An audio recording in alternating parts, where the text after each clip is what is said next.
What's up, Mike? So glad to have you on the show. Welcome. Hey, buddy. Great to be here. Thanks for having me on. This is perfect. You and I just had a really fun weekend together. It's always great when we can get time, and it's just so much more fun when we can also get our families together, get our wives together. And, thanks for a great invitation to just a killer weekend event at the Fairmont and at the pool with your nice, cabana that you had. What a fun time. Yeah, that was awesome, man. We were having a great celebration for the weekend, my wife and I, for our anniversary. And I guess there's only so much time you can spend, together without involving other people. That's kind of our nature, is to want to include our friends in the things that we're doing. So it was great to have you come up last minute and hang out. We had a blast. Yeah, that was awesome. And you know what? I just, for the record, just want everyone to know, anyone who listens, that, we are on the short list. Hopefully some of our dear friends check in on this. That'd be pretty fun. Yeah. So what a great time just getting, having good conversation. And one of the things I appreciate about you, Mike, we just had a really cool conversation. And the whole reason all this kind of came up is we are talking about the importance of depth of a relationship and a two-way street where both people, both parties are making really just an effort to want to further and deepen the relationship. And it was cool because in that moment, we were talking about how we wanted to really move forward and really commit. And so we took massive action and got some things on the calendar right away. And I appreciate that about you. You're so good about taking action on the things that you value most in life. Yeah. I think, the older I get, the more I see what I want, know what I want, and know to go after it. When I was younger, I wasn't quite as clear on what my purpose or my mission was. And so things get a little cloudy, but age has its benefits. There are definitely some things about growing old that aren't so fun, but as you get older and have experience, you start to realize that, there's certain people that you want to be around, that you want to be intentional about. And it's great to be able to have the ability to not be picky, but be selective about who you spend time with, and then to really be purposeful about building those relationships. Yeah, Mike, you have done a great job of that, and I'm always so impressed with the people that are in your, peer group and your friend group. And so many of them I have become friends with just over time since you and I have become friends. And I'm so thankful that, you guys moved to Austin and we get a chance to hang here. And, it's actually really fun with how you guys just have this desire to be outdoors, and you've got a place in Colorado, and we've had a chance to hang in Colorado as well. You have an incredible life. Like everything that you have wanted to achieve, you've figured out how to be able to do it. It's really impressive. But what's even more impressive is that you have done it with what maybe you or I might consider a checkered past. Like it didn't look like this was the path at one point in time, right? And so, I'd love for you to share any part of your story that you feel comfortable sharing, because I think your story is an inspiration to me for sure, but it would be for a lot of other people, and it has been for a lot of other people. Yeah, absolutely. Well, I think when I was a teenager, I was every bit of a teenager, and was wild and crazy. And I definitely had a bridge to cross and decision to make. If I wanted to continue in that direction, I could tell that I was going to have a life that wasn't going to be meaningful. And there was some time when I wasn't all that religious, wasn't going to church, but definitely knew God was a force in my life. And I prayed for direction and guidance, and the sign was very clear that I should go back and work with my dad. And at the time, our relationship was pretty estranged, so to speak. I mean, we were on talking terms and we still were all good at holidays and things like that, but we just didn't see eye to eye on much of anything. And I knew it all because I was a teenager, and teenagers tend to know it all.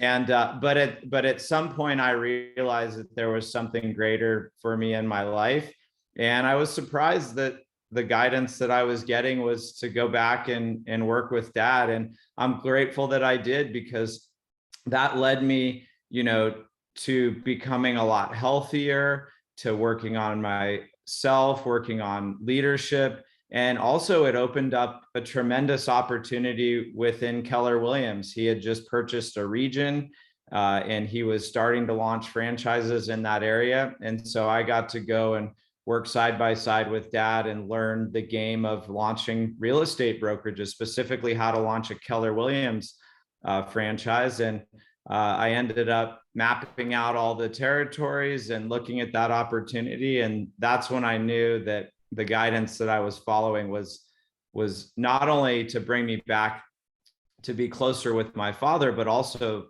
to have a tremendous business opportunity. And, fast forward to where we are today, my dad's retired. I've been leading the region, for the past decade. And he's been able to be proud and retired and cash a lot of big checks at the same time. So that's been great for a father and son to experience together. And, we've got over 50 offices. We're almost at 11,000 agents for the territory. And now I have a team that, is second to none in the Keller Williams system. And there's 3 executives on our team, and they lead it better than I ever could. And that creates freedom for me to be a lifestyle investor. It creates the income to do it, and also the freedom to do it. So, it's a great place to be. And, I wouldn't be where I am today without, really surrendering and listening and praying and following, guidance to get back on a strong path where I was honoring myself and my family. That's incredible. What a great story. And I mean, really just kudos to you for being able to put yourself in a position to get your life back on track. And I love it. Like, I mean, one of the reasons I'm excited to have you on the show is because you're a lifestyle investor, and this show is about that. It's about the process of becoming a lifestyle investor, or what it looks like today as a lifestyle investor. And you have the great vantage point of having not been a lifestyle investor and having spent time figuring that out. It's also cool, though, hearing, a lot of people don't have this lineage where your dad is a lifestyle investor. I mean, this guy figured some things out, and so much so that he was able to provide an opportunity to work alongside you, to be able to step away when it was time for him to step away, though I know that was tough. It's tough for anyone to step away from something. I wasn't that easy to work with, so it was pretty easy. Right. And now he's able to, really reap the rewards of that. And it's been a total win-win situation. So I think that that's really cool. But the reason I'm most excited to have you on the show actually has nothing to do with the fact that you're a lifestyle investor. It has to do with where your heart is and the type of person that you are, and how, of all of my friends, you are one of the most heart-centered, most willing to give of yourself people that I know. And you've done this consistently. You're very generous. You're generous with everything. You're generous with your possessions here, which I think most people have a hard time with that. But beyond that, and more importantly, you're generous with your time. You're generous with your advice, with your expertise, with the wisdom that you've gained.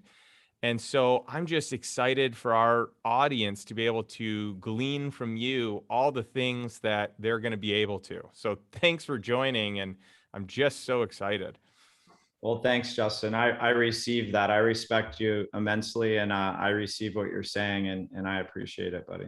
That's so cool. So let's kind of take this a step further, because you could be looked at as, this Keller Williams, top performing guy, owns regions, and you've done well. You own, some of the largest brokerages in the world, specifically, you're one of the biggest organizations in Keller Williams.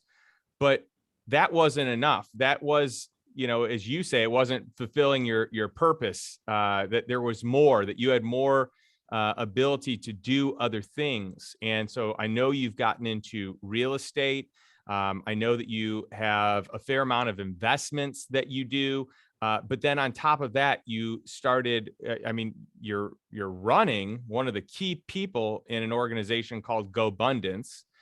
And there is, the other chapter of it, the GoBundance Women. And then you took that to a whole nother level with FamBundance. And so I'd love to hear kind of just your thoughts around those things too. Yeah, well, I think, it's probably no coincidence that, my dad and I were brought closer together because of business and because of a business opportunity. And I don't think that every family has that luxury. I think a lot of entrepreneurs are out there, they're building their investments, they're building their business, and they're not often including their families in that in any way, shape, or form. We just so happen to be in a business that not only has the values of God, family, and then business, because that's part of the Keller Williams belief system. But I also got to be in a position where I was leading the GoBundance group, which is now over 500 members and all high net worth individuals. And when I was leading that organization for 3 years, I kept having a fear that we were taking entrepreneurs away from their family to help them get better at being human beings in their health, their relationships, and in contribution and in all ways.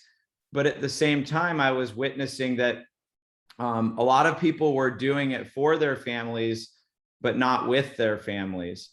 And so we started doing events within GoBundance that included families, and we would actually, it was very complicated to figure out, but we would bring in and run 3 or 4 events all at once so that the littlest kids would have a place to go and learn, the younger kids would have a place to go and learn, the teens would be able to learn together.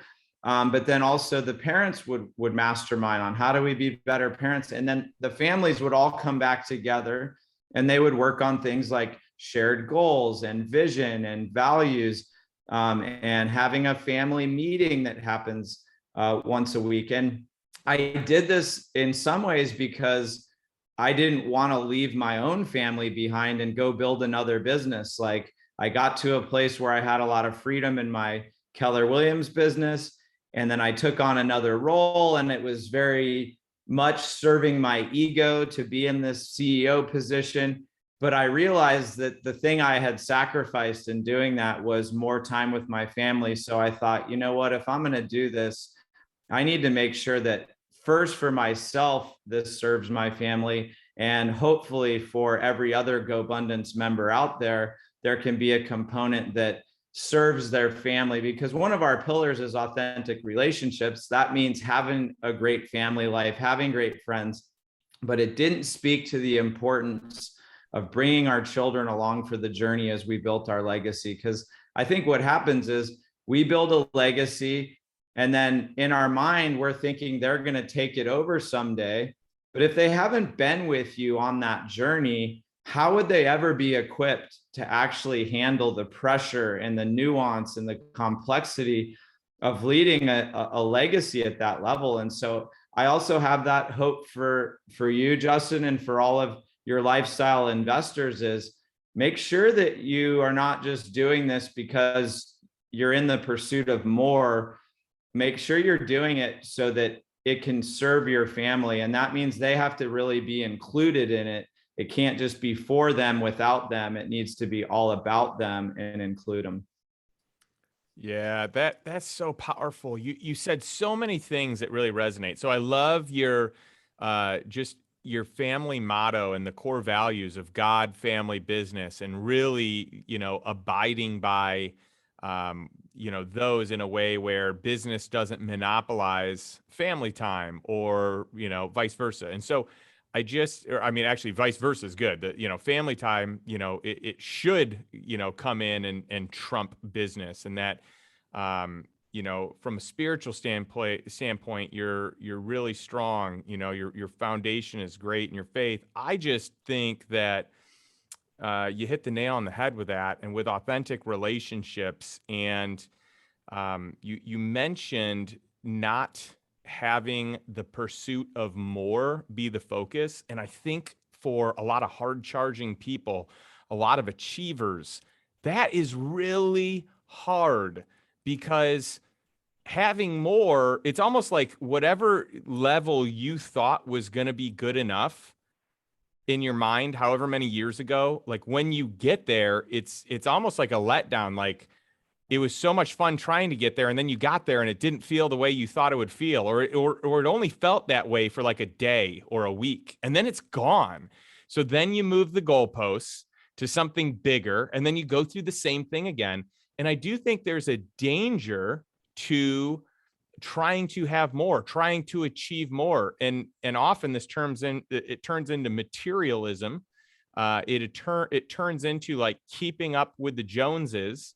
Yeah. And I think that is so dangerous. And it's a trap for anyone that is hard charging and can't recognize that the grip is there, that there's going to be this constant grip for more, for never being enough. And when you can reprioritize what it is that you're after, that it can be the journey, that it can be bringing other people along, or even more so, that it can be your legacy and what you're doing there, that's when the magic happens. And I know you have really big,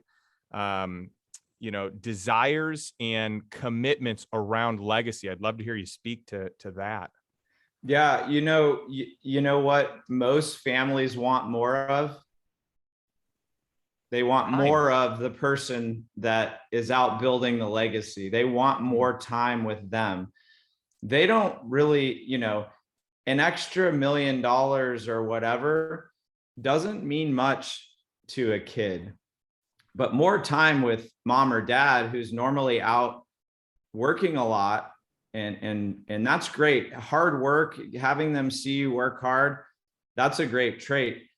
But when we move the goalpost, we have to realize that we're moving it because we're driven in large part by our ego, because we got to where we were focused on. We thought that was going to give us some level of fulfillment.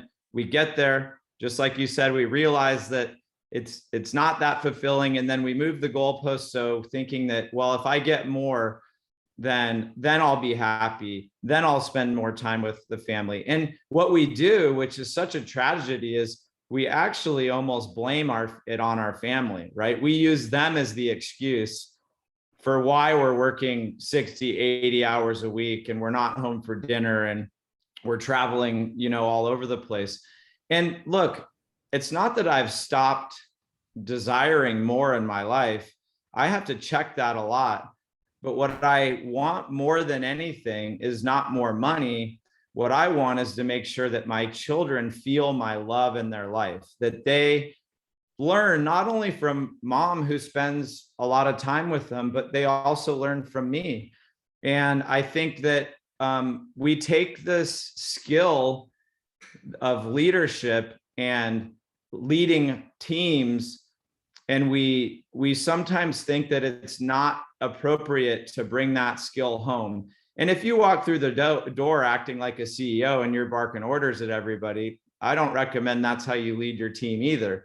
But I do recommend, and it's part of my life's work and mission, that whatever skills you're using to build your best team, whatever your number one work team is, whatever skills or rhythms or systems you use to build that team and keep that team on point and on values and hitting their goals, use those same talents that you already have for your family. And yeah, I mean, not every family is excited about meetings. Not every team's excited about meetings. but you still make your team have meetings. Why? Because you'll get lost without them. You won't know the priorities. The vision's cloudy, and the mission is muddy. So we've got to, as entrepreneurs, stop leaving the house and saying, hey, this is whoever's staying home with the kids' responsibility.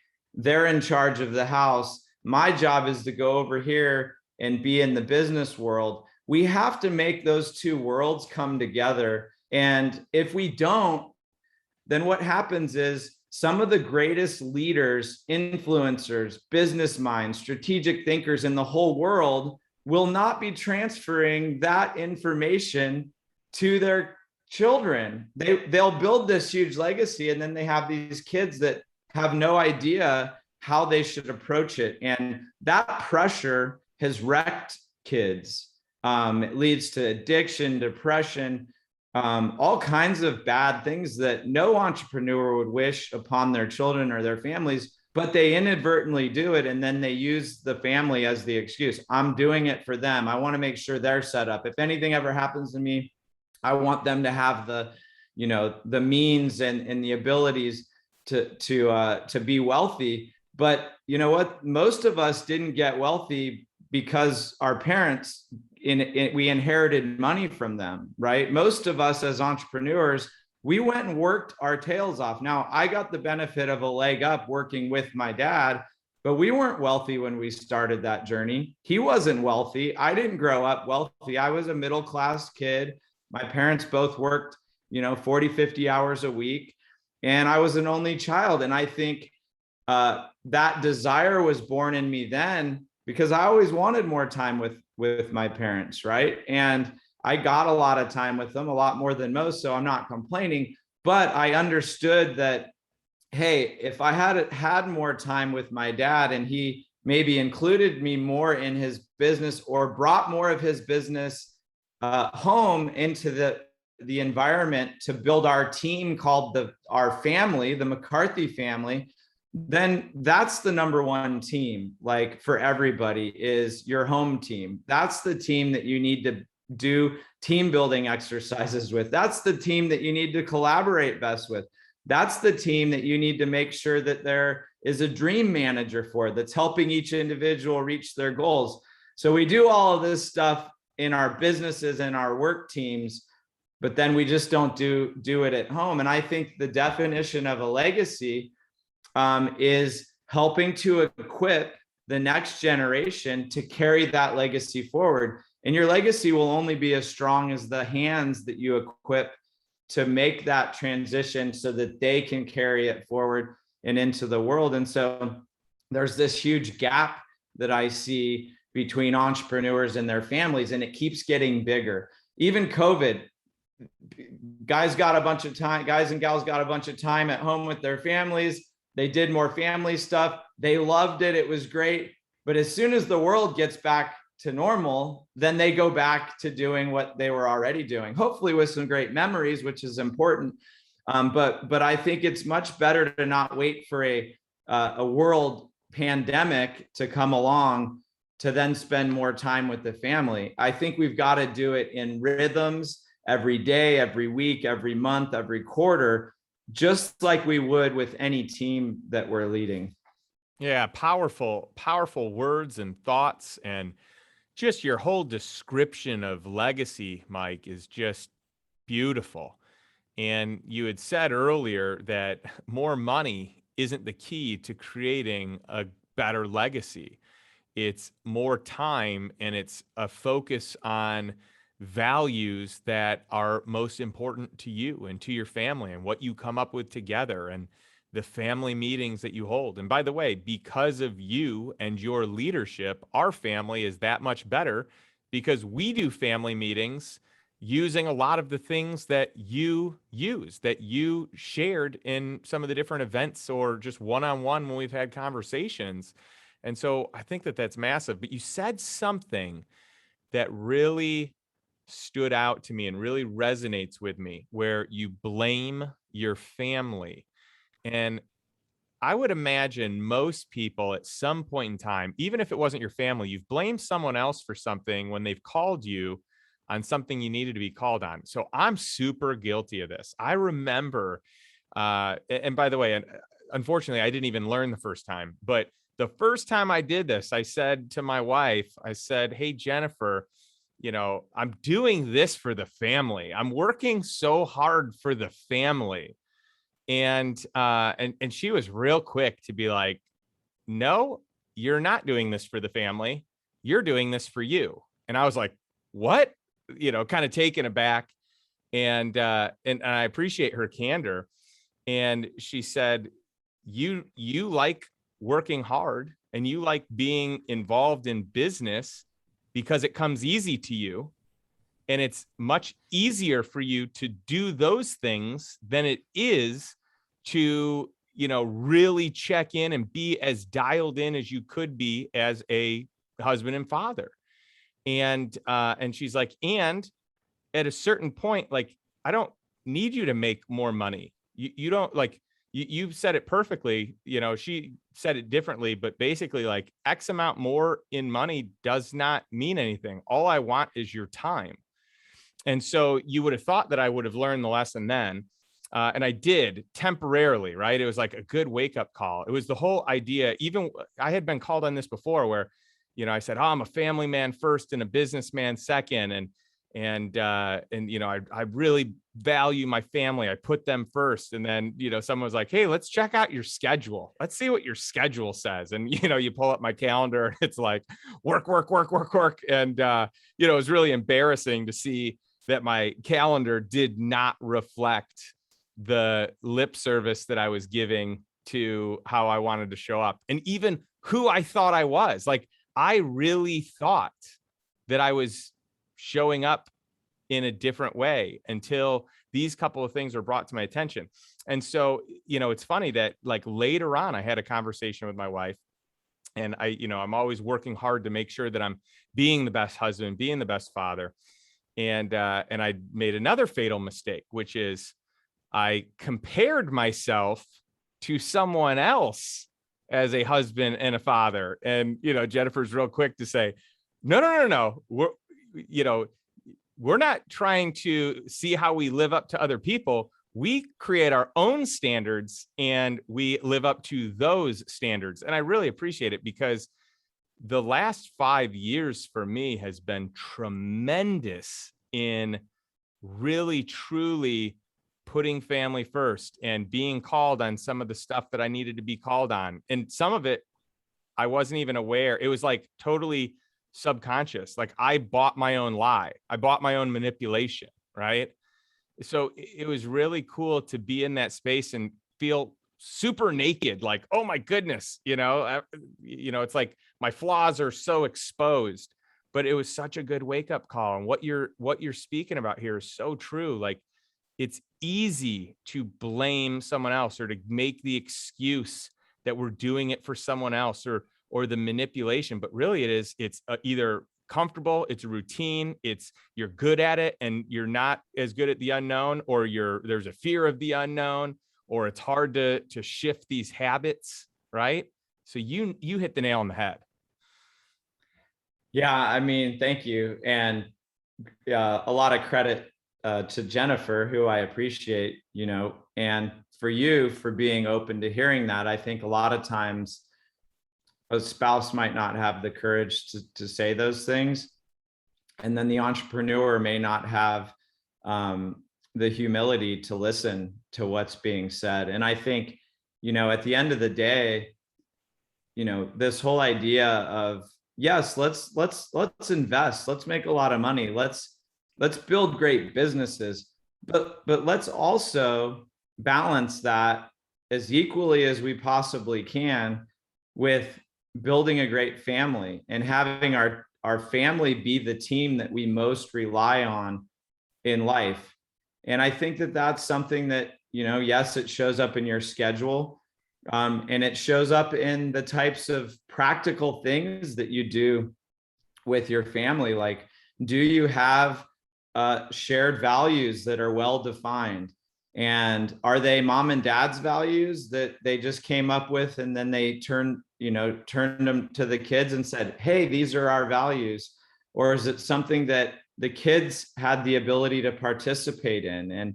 And how do those values come to light? Is it just words that sound good on paper and they're more aspirational? Or can you actually dig through your history, the history of your family, and look for the stories of when you were at your best and when you created magic together, and even when you felt the most challenging things were happening in your life? In those stories, live the values that we have to go find, and then we have to define them. I was reading a book the other day, and as it pertained to values, it was saying, it's not just when we're doing well and our values are present, but what's the biggest mistake you ever made in your life? And how did you get through that? And what value is that? And how can you define that and make it part of your family values? And I think that's so important, to have defined family values. And, they really become, yes, there's the words that are the values, the things we value, but there's also a description around, well, what are the guiding principles that have helped our family over the years? And it could also be not only your family, but your family with your parents, right? And it could be with their parents, because there are cautionary tales and there are stories of success that every family has that go back generations. And I think if we can really get into those and define them well, it becomes something that the children can grow up understanding, like, this is what it means to be a McCarthy. This is how we show up. And I think that if we don't define the values, it doesn't mean that they don't exist. It just means that they're not something we get to leverage when things go wrong or things are challenging. And so, in our family, one of them is that we're resilient warriors. And, that's the value. And, that comes up a lot. Like, hey, this is difficult. All right, but the McCarthys are resilient warriors. So what are we going to do? And the guiding principle within that is that, we follow our McCarthy family motto that nothing is difficult to the brave and faithful. And that's actually the McCarthy family motto from Cork, Ireland, on the coat of arms.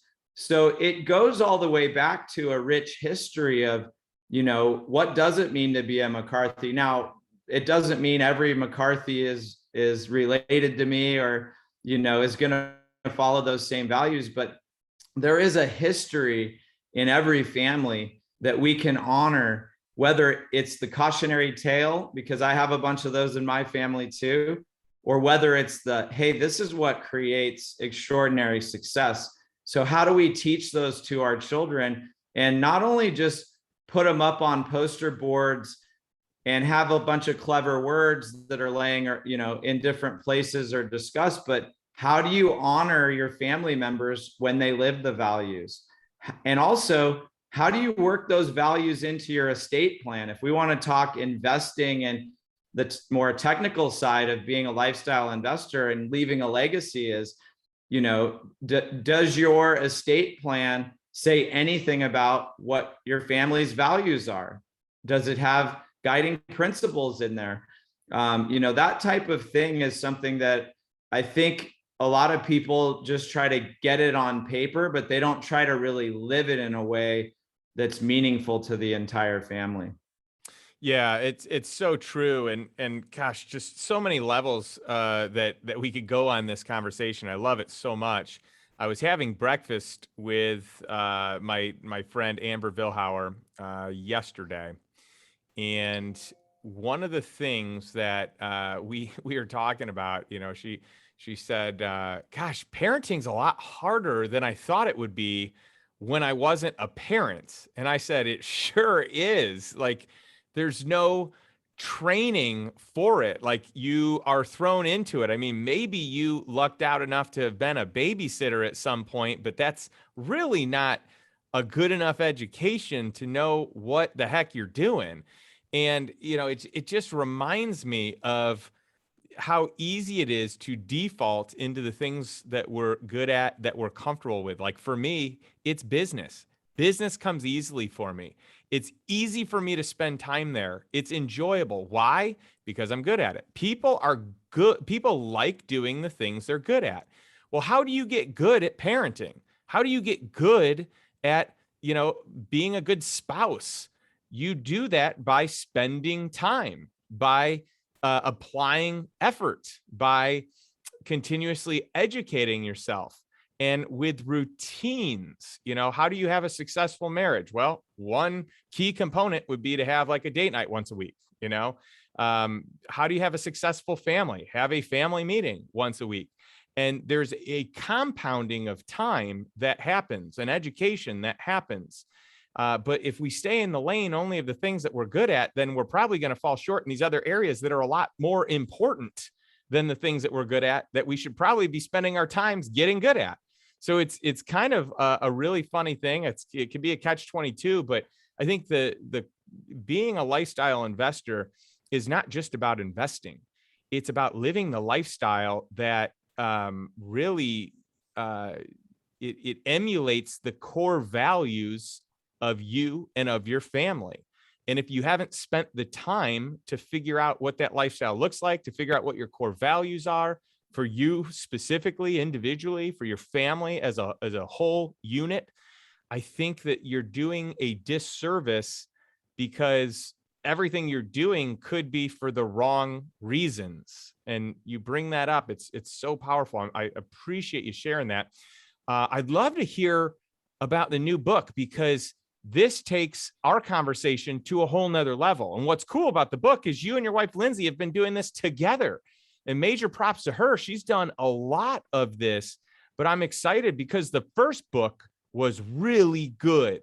And just the enthusiasm that I've seen from you over the last, 4 to 5 months for this project has been amazing. Like I want to say that I've been awestruck. It's awesome in terms of like true, pure awe. So tell us about it. Yeah, well, it's interesting because when we decided to co-author The Miracle Morning for Parents and Families with our buddy Hal, we were just zeroing in on one thing that we were doing really well at the time. And that was we had got our 3-year-old daughter and our 7-year-old son to do the Miracle Morning with us consistently every morning. And we developed a whole way that made it kid friendly. And instead of the savers, which Hal teaches, we created the charms. So it's creativity, health, affirmations, meditation, reading, and service.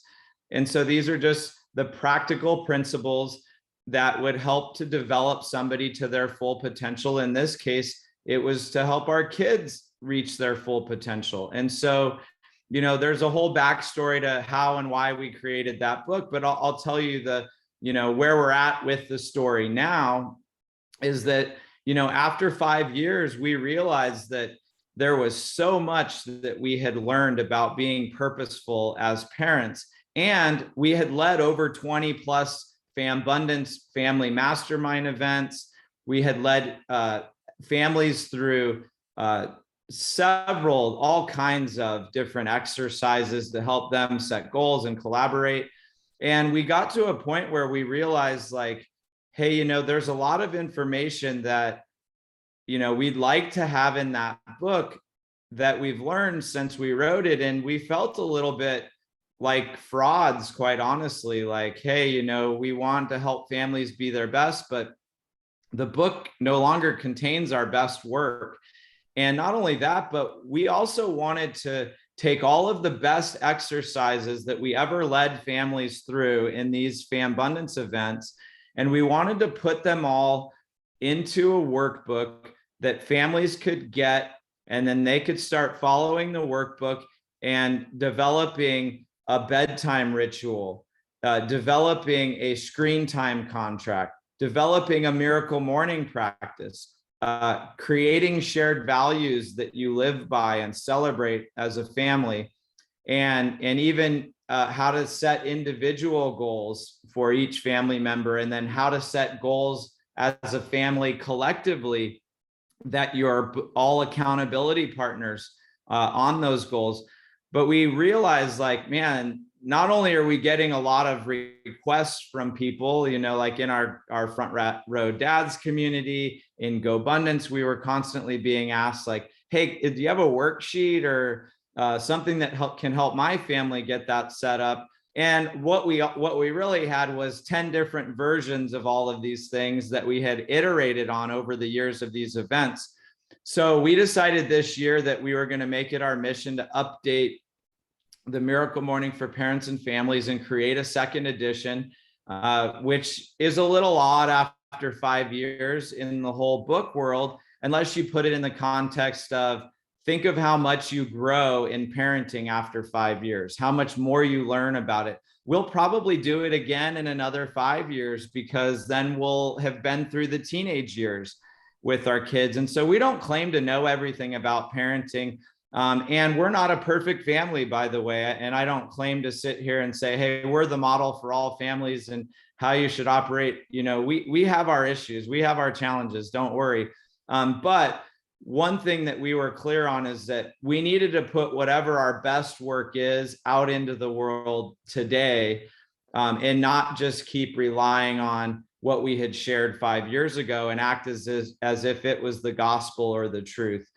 This book won't be either, but it'll be much better than what we put out the first time. And I think especially with the workbook, which we're calling a playbook, because nobody likes to do work as much as they like to play.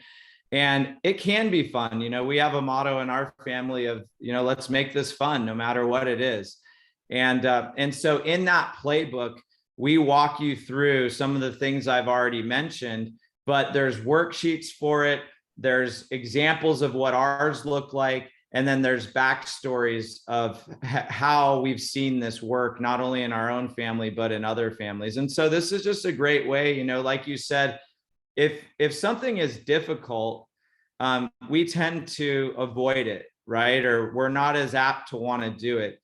And sometimes we just need to get in and start doing it, and not think that it's going to be perfect. And the playbook allows us to play with these concepts and to work through them as a family. There's nothing in that playbook that is the parents working together without the kids having input.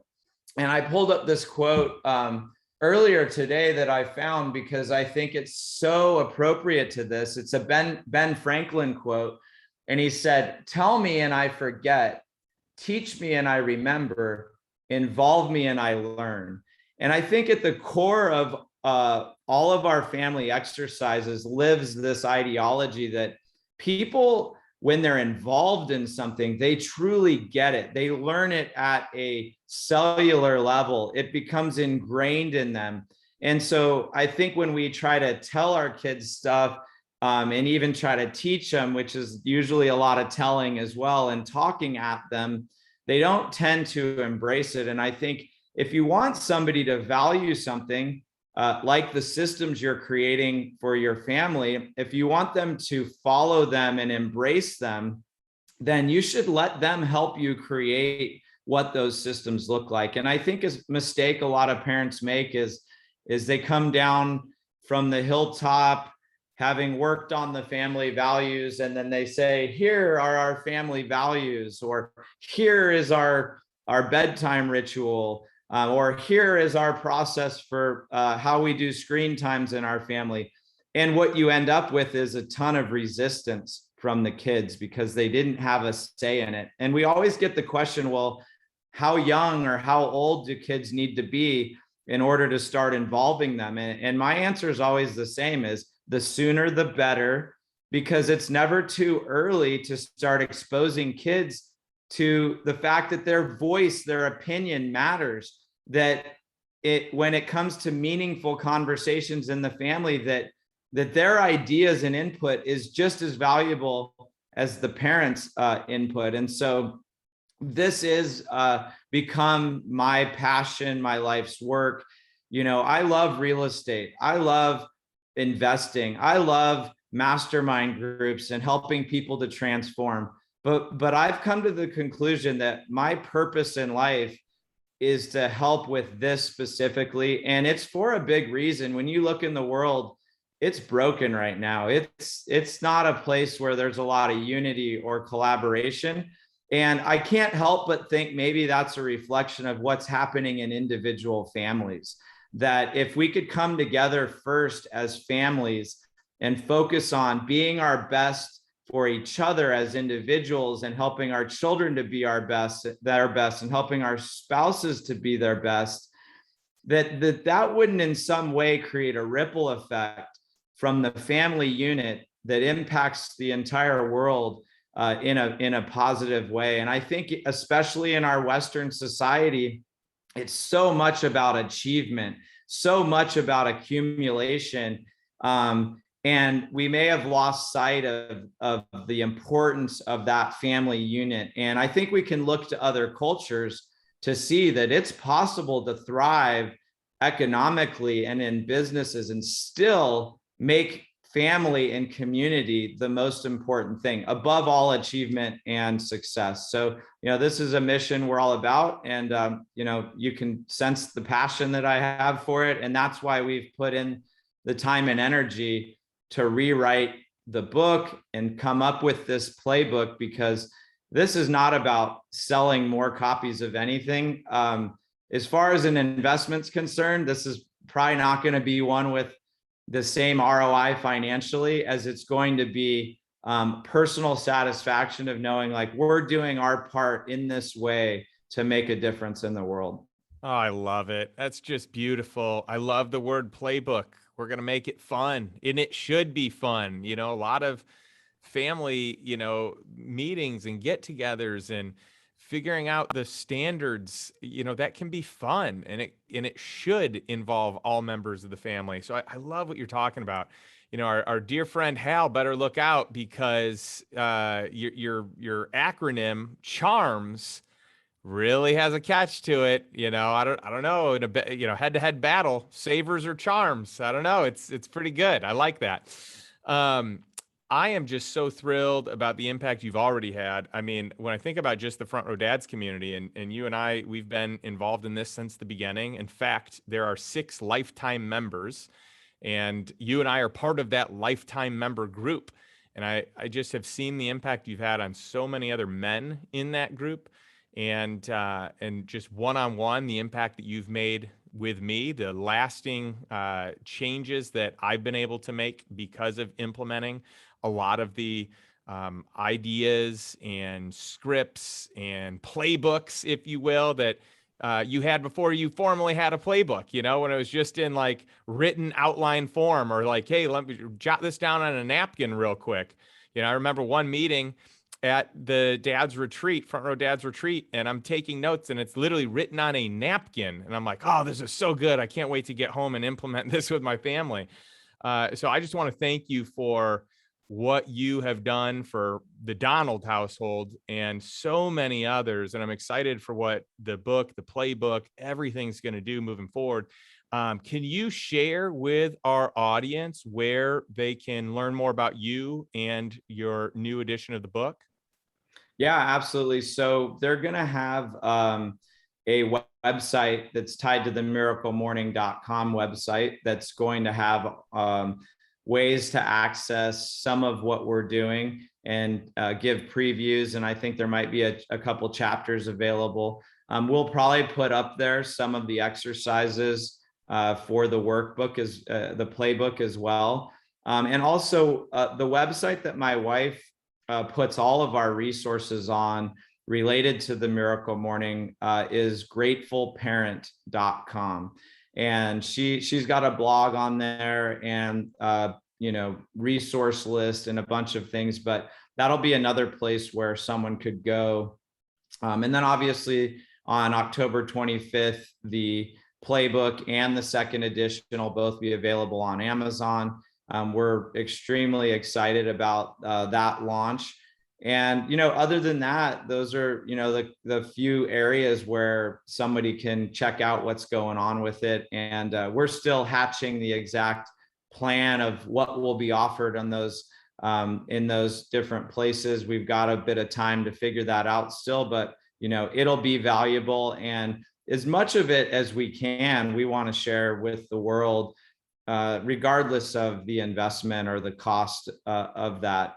It's just something that, again, we see the world needs right now. And I just hope to inspire, even through this podcast, if I could just inspire one entrepreneur, one lifestyle investor to invest just as much as they do in their portfolio, investing that same amount or more into their family. If we could create that effect with just one individual, like, this is all worth it, because I know what it will mean to the kids as they grow up in that environment, to be a part of a team like that right out of the gate, a team called family. And I don't think there's anything more important than that.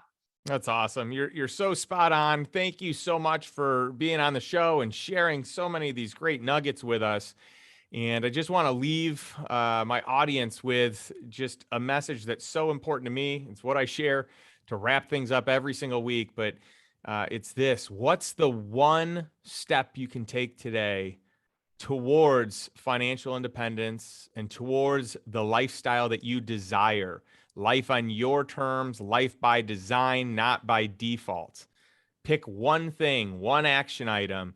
And I really hope this week, at a minimum, your action item can be to grab a hold of this book and this playbook and implement some things in your family. And for those of you that don't have a family yet, make the plan for when you do and what that looks like and what your family is going to stand for. Thanks again, Mike. We'll catch you all next week. Thanks.